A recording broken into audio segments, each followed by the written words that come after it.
Marcos. Vamos a seguir con esta enseñanza. Y vamos a Marcos 6. Mientras usted va, voy a hacer una pequeña oración.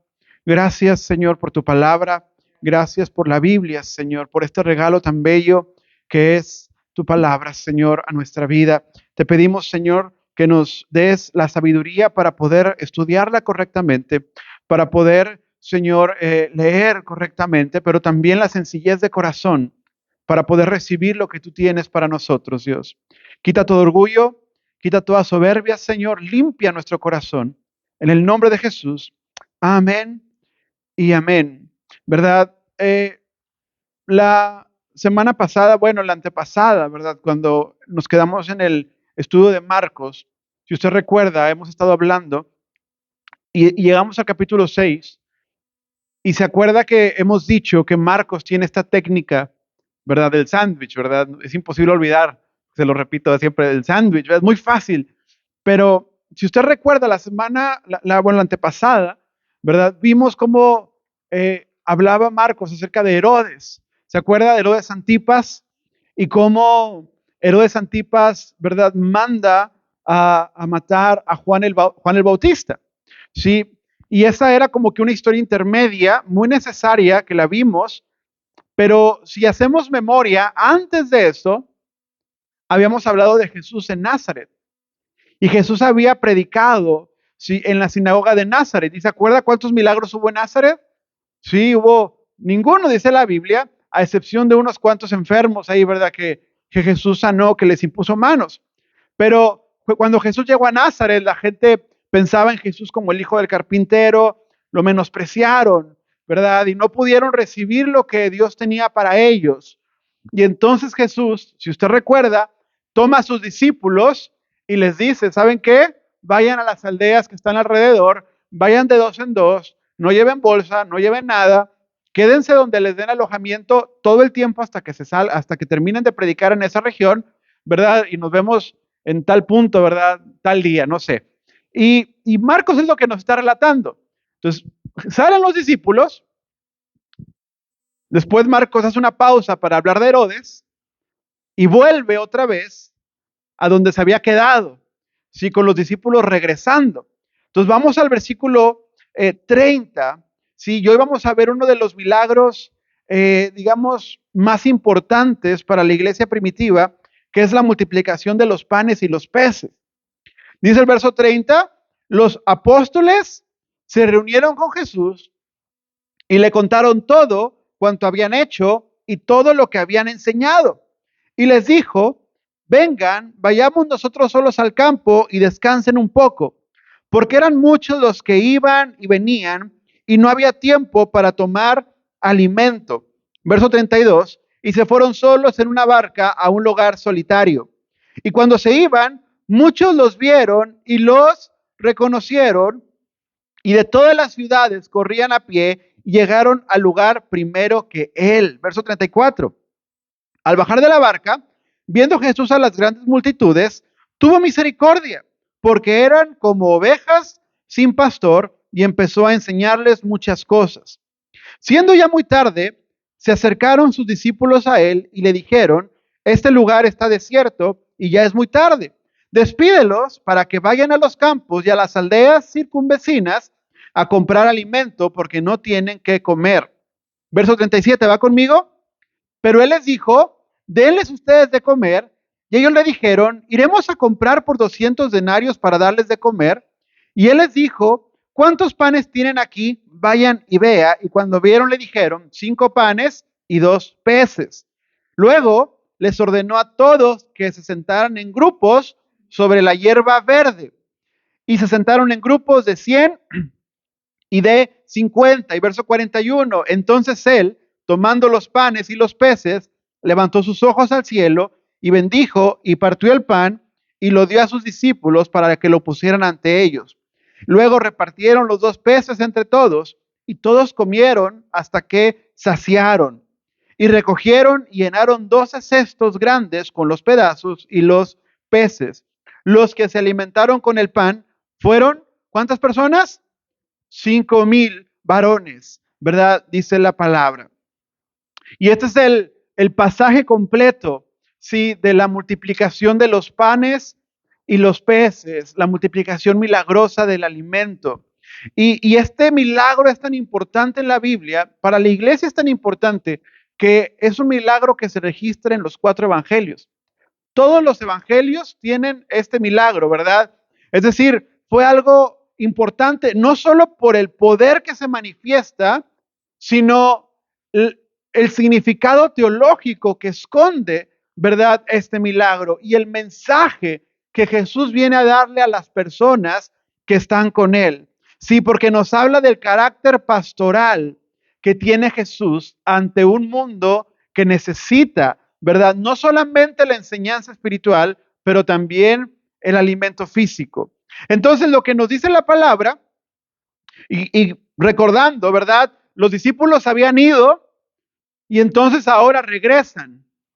Y regresan a contarle a Jesús todo lo que habían hecho, donde enseñaron, cuántos milagros hubo, cuántos demonios sacaron, ¿sí? Cuántas predicaciones hicieron, cómo les había ido. Y Jesús los ve y obviamente entiende que están cansados y los invita a descansar. Lo primero que hace Jesús es decirles, ¿verdad? Vayan a un lugar, vamos a un lugar despejado donde no haya nadie para que puedan descansar, ¿verdad? Los discípulos gastaron su tiempo, gastaron su energía en las aldeas alrededor de Nazaret y la gente ya los había asediado.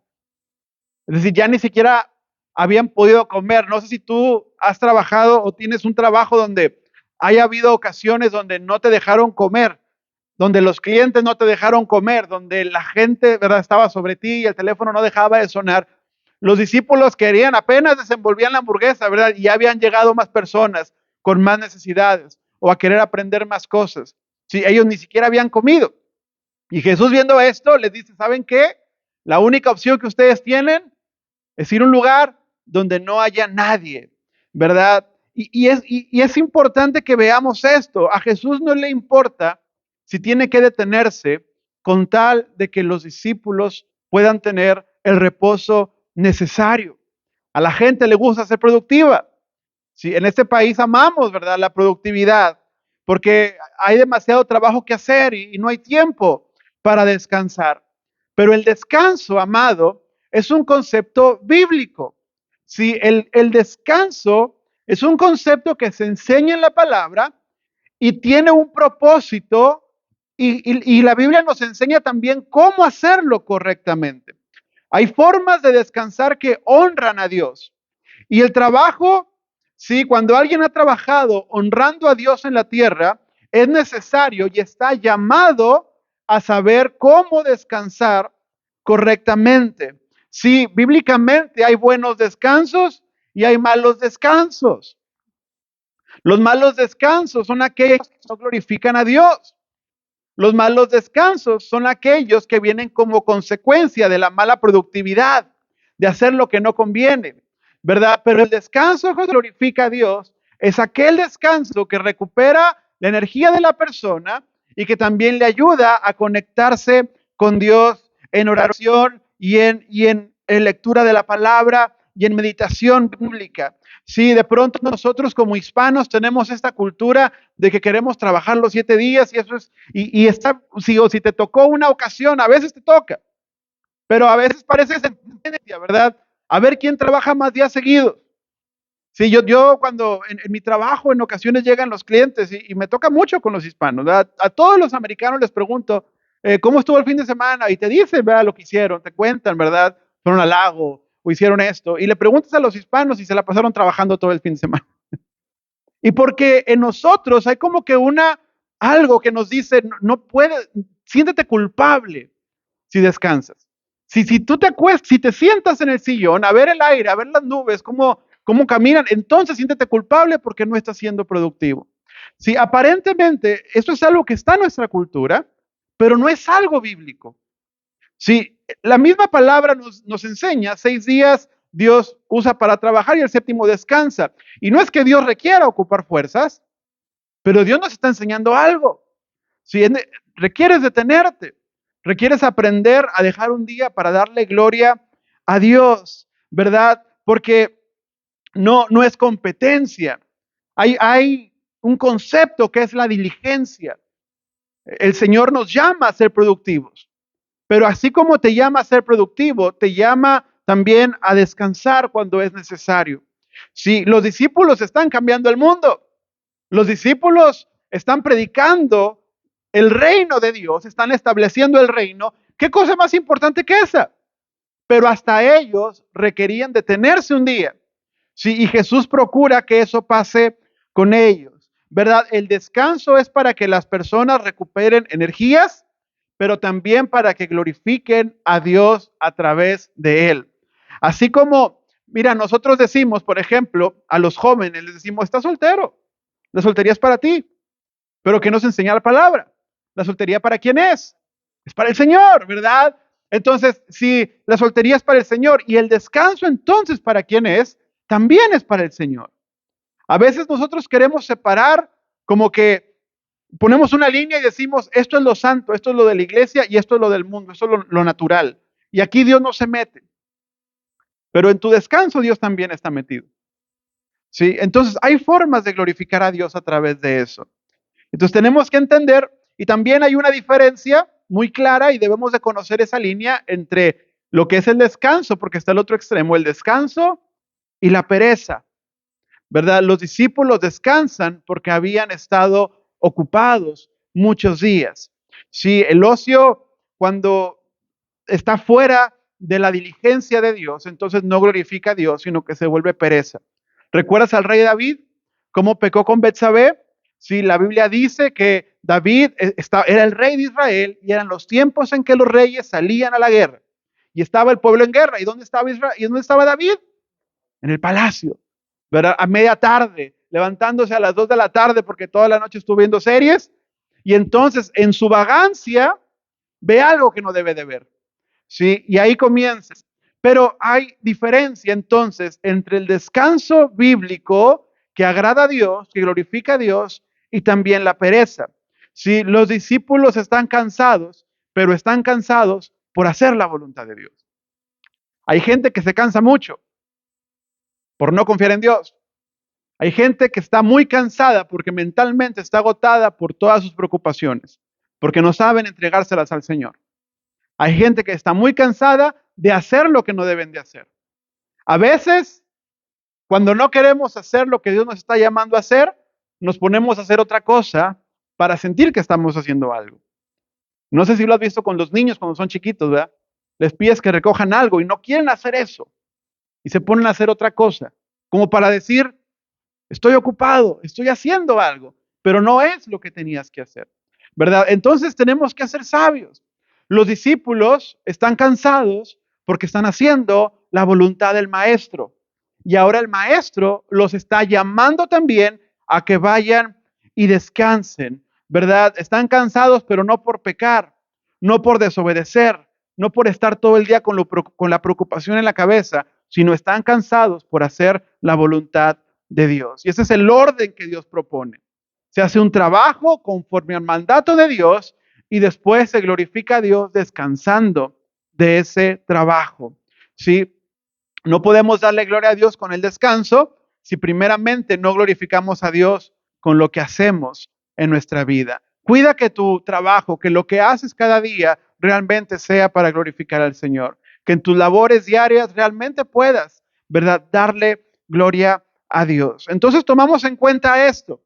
Los discípulos están predicando, están sanando enfermos, están enseñando, ¿verdad? Y muchos empiezan a seguirlos. La gente ahora empieza a seguir a los discípulos.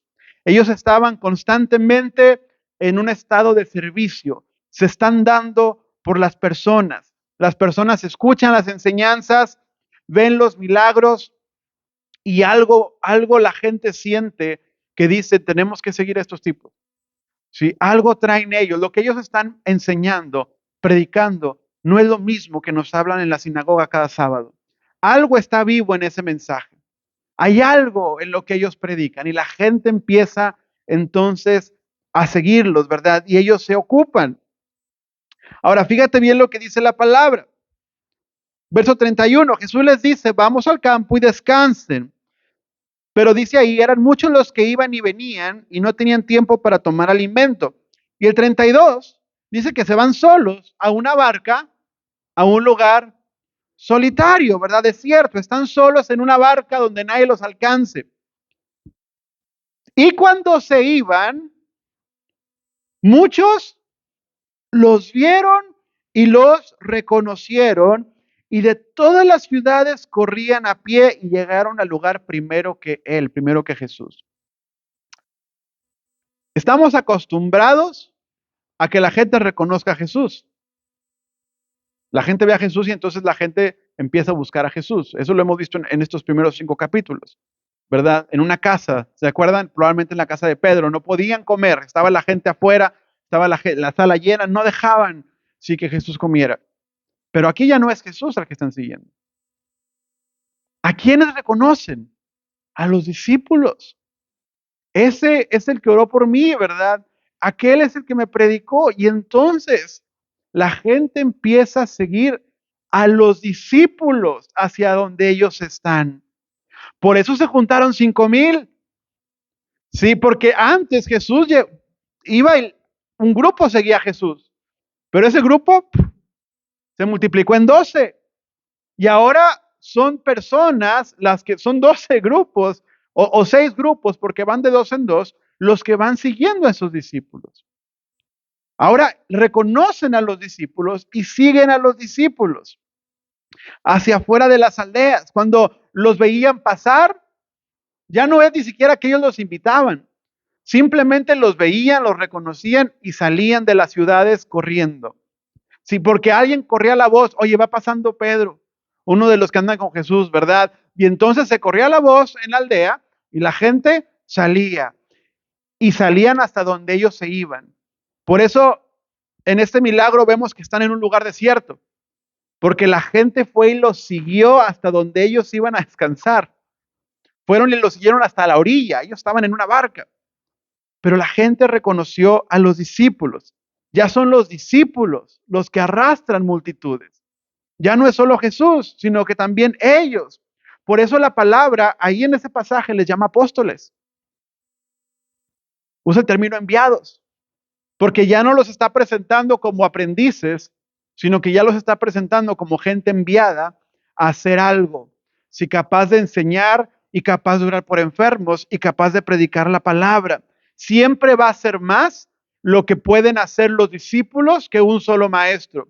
Siempre es más lo que puede hacer una iglesia. Jesús mismo en Juan 14 le dijo a los discípulos, cosas mayores que yo, ustedes van a hacer. ¿Por qué? Porque ustedes son muchos. Ustedes son un cuerpo, ¿verdad? Es decir, ustedes se van a multiplicar y ustedes van a llegar a muchos rincones donde yo no he llegado, ¿sí? Entonces, Jesús no se dedicó a ganar todas las almas él solo, ¿verdad? Y a buscar todo él solo y nada más yo puedo enseñar y nada más yo puedo, ¿verdad? Predicar, nada más aquí yo soy el que canta, aquí nada más yo soy el que dice, ¿verdad? Sino que Jesús preparó gente, pero no solo preparó gente que pudiera preparar a otros, enseñó maestros, ¿sí? Parte de nuestra visión y misión es esa, ¿sí? Es decir, hacer discípulos que también sean capaces de hacer otros discípulos, porque siempre nos gusta ser discípulos, pero una vez que somos discípulos tenemos que entender que tengo el llamado a hacer otros discípulos y prepararlos de tal manera que sean capaces también de discipular a otras personas. Todo lo que los discípulos vieron. ¿Qué han visto en 6 capítulos los discípulos? Vieron las disputas entre Jesús y los fariseos por el día de reposo, por el ayuno. Vieron los milagros de Jesús. Vieron a Jesús abrazar a un leproso. Vieron a Jesús que le tocó el manto a una mujer con flujo de sangre. Vieron a Jesús resucitar una niña. Todo lo que vieron ahora está rindiendo fruto en su trabajo, en lo que ellos están haciendo.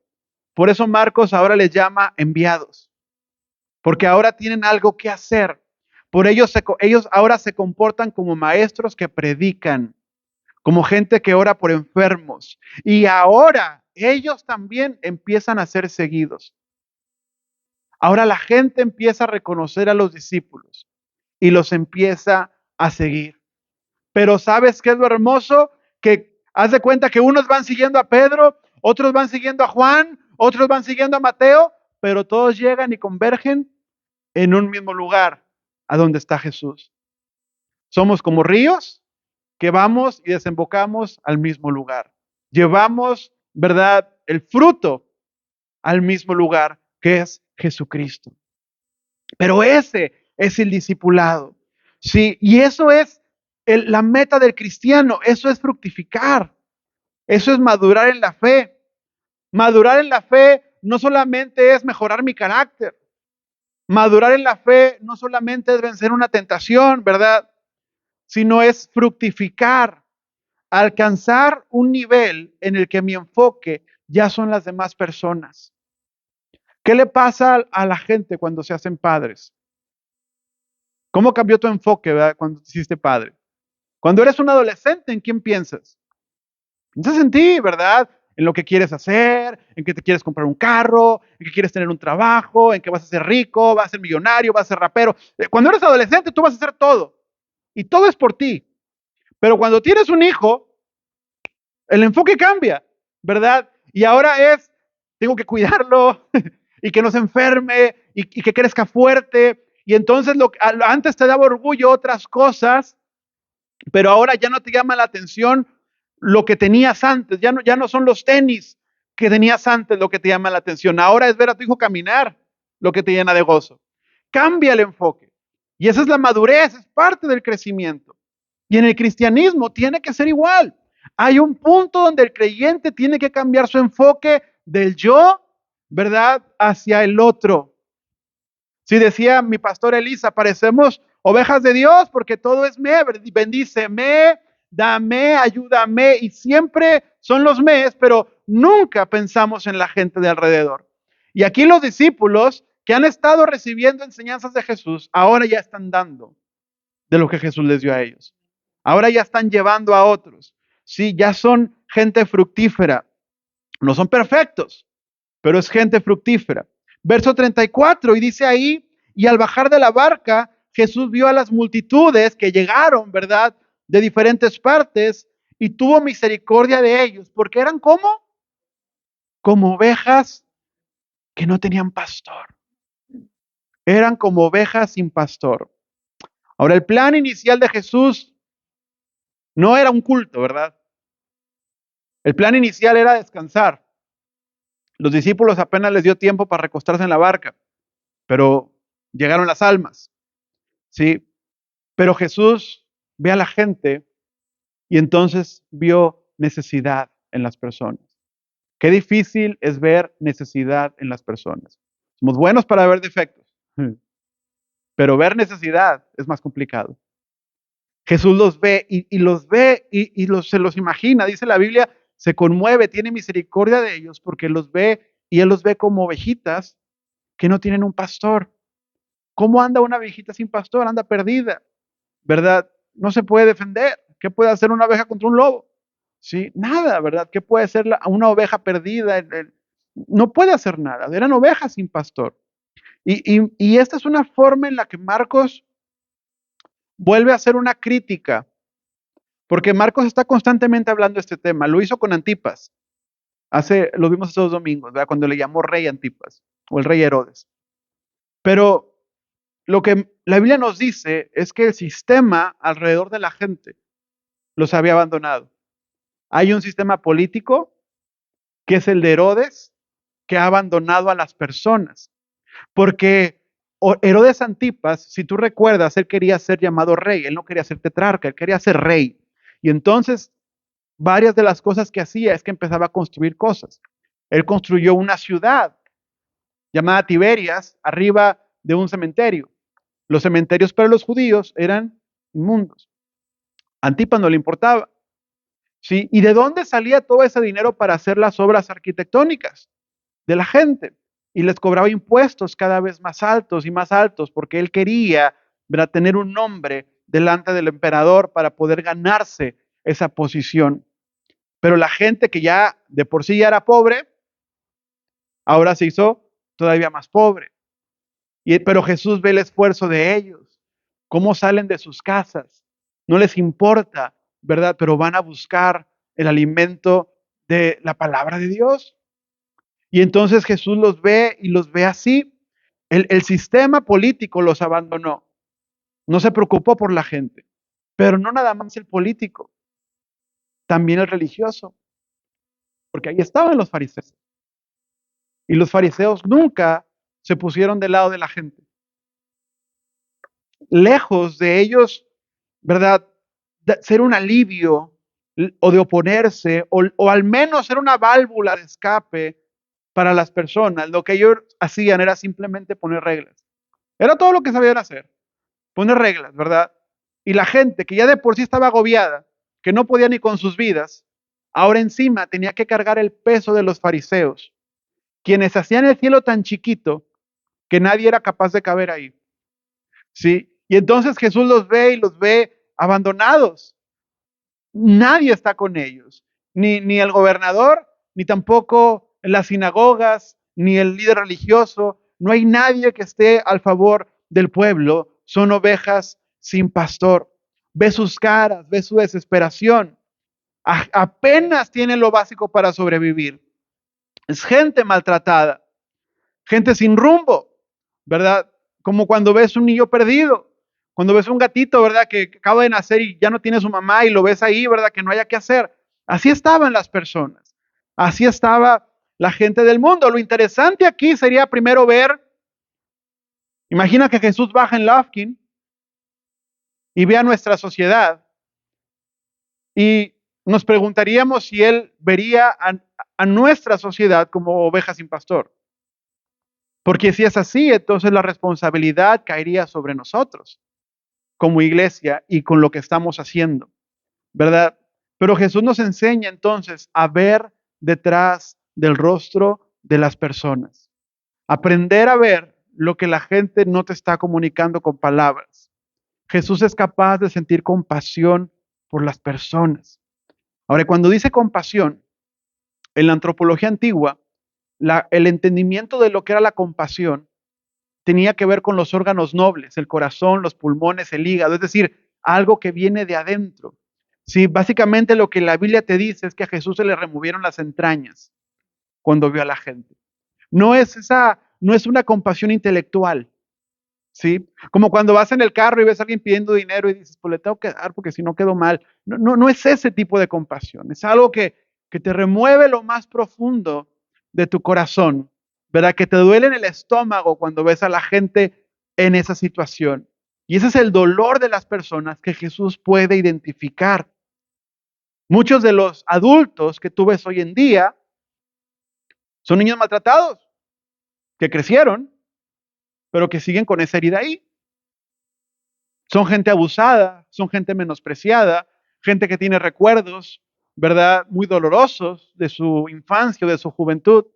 Y ahí están, ¿verdad? Y tú los ves. Y los ves que en el trabajo son bien liosos, ¿verdad? Y los ves que con todo el mundo pelean y ves y dices, ¿y por qué son así? Y es que hay algo detrás de ellos. Si hay un dolor en su interior, pero nuestro llamado es a sentir esa compasión que Jesús sintió por ellos para poder realmente llevarlos a un cambio. Sí, ese es el corazón pastoral, ver a la gente como ovejas, ¿sí? Ver a la gente con todos sus defectos como ovejas sin pastor, que requieren a Cristo. Y ojo, porque en Galilea no es que no hubiera sinagogas. Cada sábado se predicaba la ley. Cada sábado en las sinagogas alguien leía la ley, pero no era suficiente, porque en toda la semana esa gente estaba abandonada.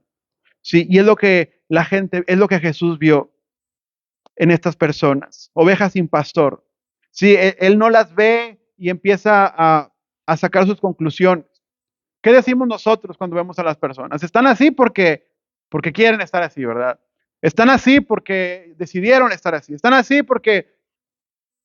Y entiendo que la gente, lo vimos en las dimensiones del dolor. Proverbios nos enseña las consecuencias de las acciones. Mucha gente está como está por las consecuencias de sus acciones, pero ¿cómo van a tomar buenas decisiones personas inmersas en pecado? ¿sí? Sin Cristo, sin una identidad ni siquiera personal. Entonces Jesús siente compasión por ellos. Y entonces dice la Biblia en el verso 34 que empezó a enseñarles muchas cosas. Es decir, todo lo que se pueda en el tiempo que tenemos. De aquí a que se meta el sol, voy a darles el alimento que necesitan. Voy a darles el alimento. Imagínate, ¿verdad? Que tú pudieras ir a un lugar donde la gente no ha comido en muchos días y tú pudieras preparar un buffet. Tú quisieras y ves a la gente comiendo y te da alegría y empiezas a hacer más, ¿verdad? Y haces más y haces más. Y no te detienes porque sabes que la gente está alimentándose, ¿verdad? Como nunca lo había hecho. Y esta gente está disfrutando las enseñanzas de Jesús. Jesús está predicando del amor al prójimo, del reino de Dios, está hablando de la eternidad, está hablando del perdón y la gente está alimentándose, consumiendo, ¿verdad? Sentados, expectantes a lo que Jesús está hablando. Y Jesús les enseña muchas cosas. La cosa con el tiempo es que no se detiene. Y el problema es que se hizo de noche, ¿verdad? Dice la Biblia en el verso 35, cuando ya era muy tarde, se acercaron sus discípulos y le dijeron, este lugar está desierto y ya es muy tarde, despídelos para que vayan a los campos y a las aldeas circunvecinas a comprar alimentos porque no tienen que comer. Jesús está enseñando y se hace noche. Hay nada de que el culto dure una hora, todo el día. Se hace noche, se está haciendo tarde. De por sí la gente ya estaba mal comida por la situación económica del lugar. Súmale el calor. En una parte del pasaje la Biblia dice que había hierba verde. Es decir, que esto fue en primavera. ¿Sí? Fue cerca de la Pascua. Así que seguramente ya estaba el clima cálido. La gente seguro tenía sed y tenía hambre. Los discípulos empiezan a preocupar porque no quieren empezar a ver desmayados, ¿verdad? No sé de qué se preocupan, ahí está Jesús. Pero no quieren empezar a ver desmayados o gente muerta por inanición o gente muerta por deshidratación. Y Jesús les dice, regrésalos a sus casas, que vayan y compren a las aldeas vecinas. Sí, los discípulos primeramente ven un problema. Y esto es, en cierta manera, madurez. Sí, cuando tú empiezas a ver un problema que nadie más ve y tú sabes que requiere una solución, ¿verdad? Eh, esta persona, ¿verdad? No trajo Biblia, vamos a compartir una Biblia. Es decir, cuando tú ya empiezas a reconocer cosas, incluso dentro del servicio, tú te empiezas a dar cuenta, ¿verdad? Que ya no estás pensando nada más en ti, sino que ya hay un enfoque también en los demás. Los discípulos pudieron haber dicho, pues que Jesús haga lo que sepa, ¿verdad? Pero ellos empiezan a ver que ya es tarde y de cierta manera sienten una compasión por las personas porque tienen que comer algo. Quizá ellos vean sus rostros y los ven cansados, los ven hambrientos, ya empiezan a ver que aunque están expectantes, ¿verdad? Físicamente les empieza a calar el hambre o el cansancio. Pero ellos quieren que la gente se pare y vaya a las aldeas. Hay un problema con eso. ¿Se acuerda cuando hablamos de Capernaum y dijimos que Capernaum tenía más o menos la gente que tiene Daibol? 2,000, 3,000. Acá hablamos de 5,000 personas. Aunque se repartieran en las aldeas de alrededor, no iba a alcanzar lo que había en las tiendas. No era de que tuvieran o no tuvieran. No iban a poder abastecerse. Es como imagínate que quieres meter a la gente de Houston aquí al H-E-B, ¿verdad? No hay manera que todos alcancen. ¿Sí? Nosotros a veces como cristianos, equivocadamente, hacemos una dicotomía entre lo espiritual y lo físico. ¿Sí? Y no podemos olvidar cómo nace primero la iglesia metodista y cómo nace la iglesia pentecostal. Si tú vas a la historia de la Reforma, te vas a dar cuenta que Calvino, él en sus enseñanzas recordó algo que la gente había olvidado, la gracia de Dios para el perdón. Sí, la gracia de Dios para perdonar pecados. Sí, la gracia de Dios para ser santo en cuanto a al perdón de parte de Dios. Pero ahora, cuando viene Wesley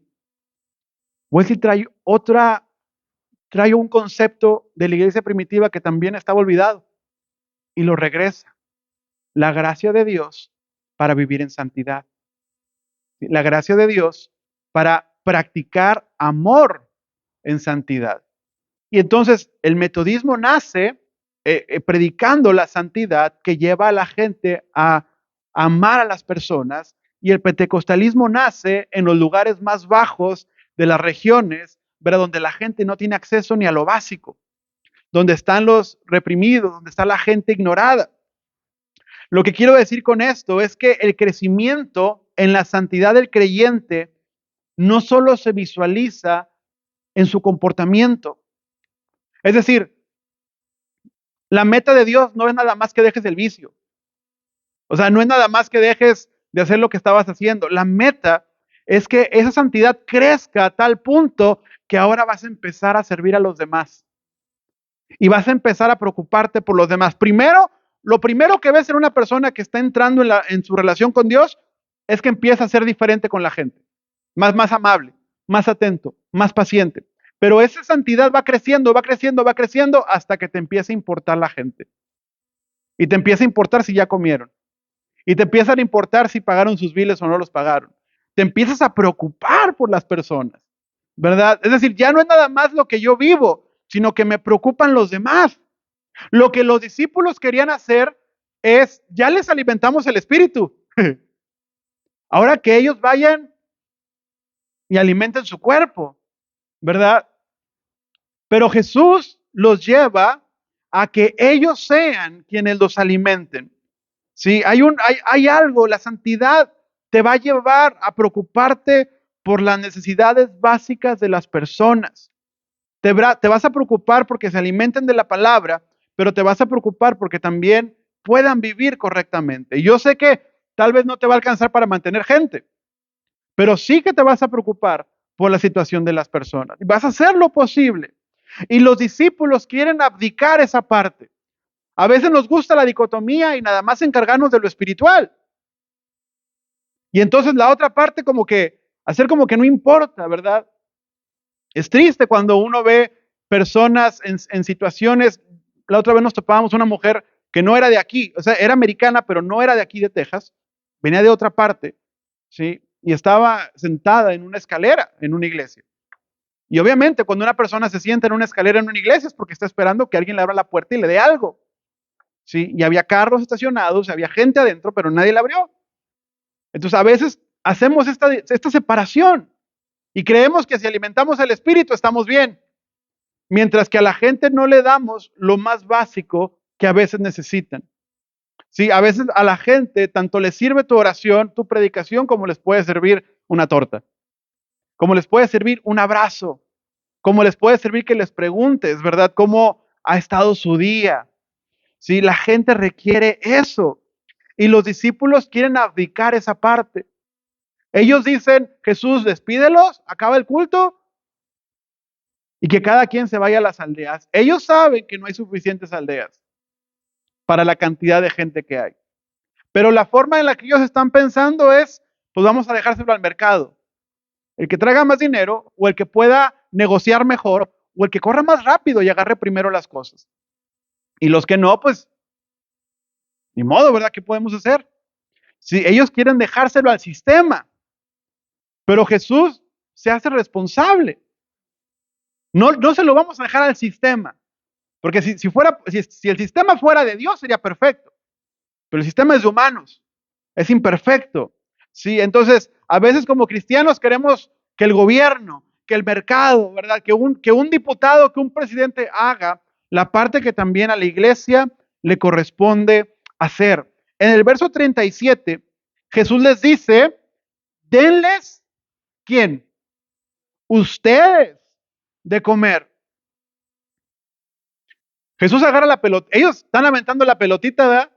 Jesús la recoge y se la vuelve a poner ahí. Ustedes denles de comer. No vamos a despedirlos. No va a ser el mercado el que los va a alimentar. Van a ser ustedes. Porque estas personas se acercaron porque los siguieron a ustedes. Cuando ustedes iban pasando, estas personas los vieron y vieron esperanza en ustedes y los siguieron. Están aquí por ustedes.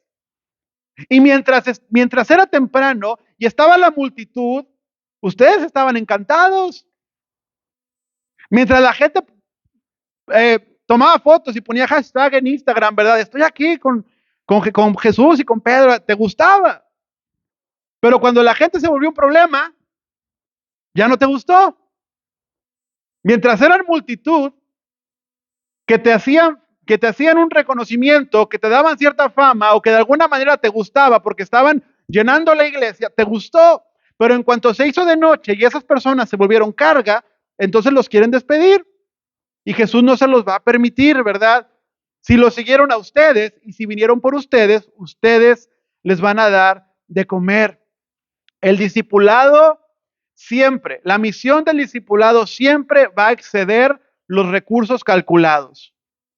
Por eso es que requieres a Cristo. Si tú tienes este talento, la misión te va a requerir este. Si tú tienes este nivel de predicación, la misión te va a requerir este. Pero si no fuera así, no sería de Dios, ¿verdad? No sería algo que está relacionado con la fe.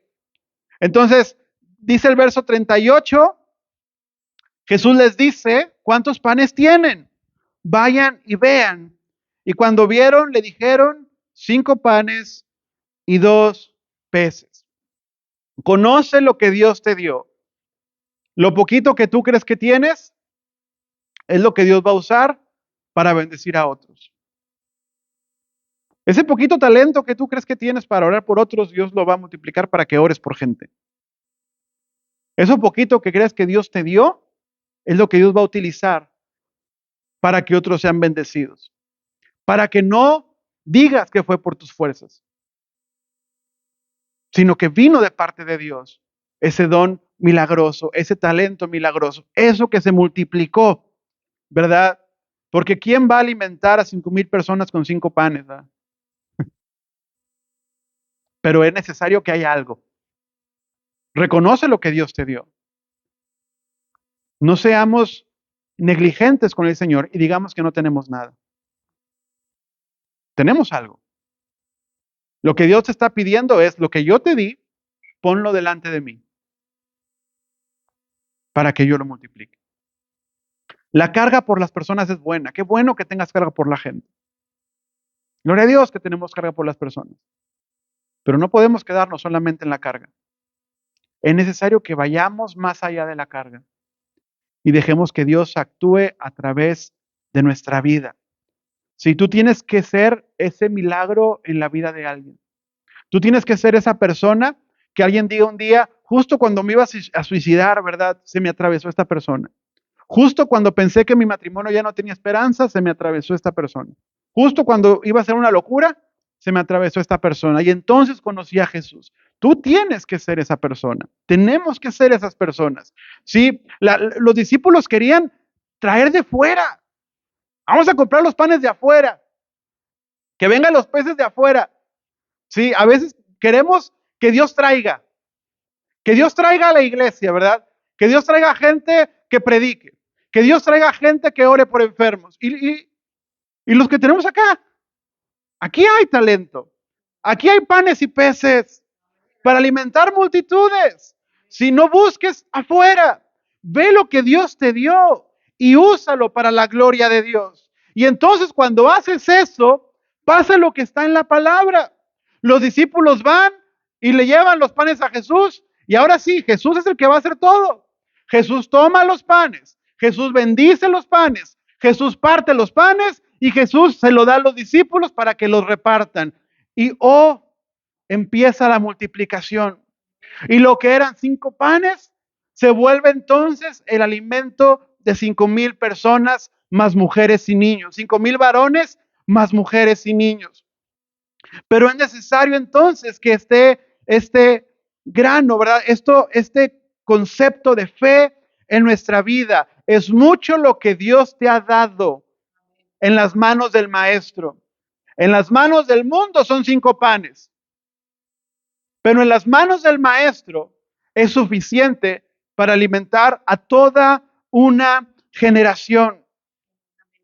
Tenemos que hacernos responsables de las almas que Dios ha puesto a nuestro alrededor, amado,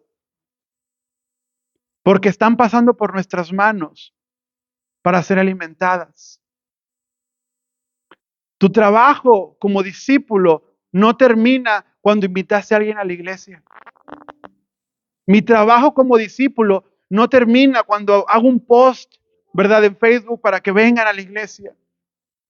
El trabajo continúa en la vida de la gente todos los días. La Biblia dice que las personas comieron hasta saciar. Qué agradable sería que la gente de nuestra sociedad se alimente de la palabra de Dios hasta saciar y ya no ver a tanto desnutrido, que no haya ni qué compartir. A ver a qué video en Facebook pongo, porque ya no hay ni qué compartir. A todo el mundo le creo, porque están hambrientos, espiritualmente esqueléticos y físicamente con un montón de líos y de problemas. Y nosotros queremos mandarlos a comprar. Dios te ha dado, Dios te ha dado. Vamos a ponernos en pie. Te voy a invitar a que ahí en tu lugar,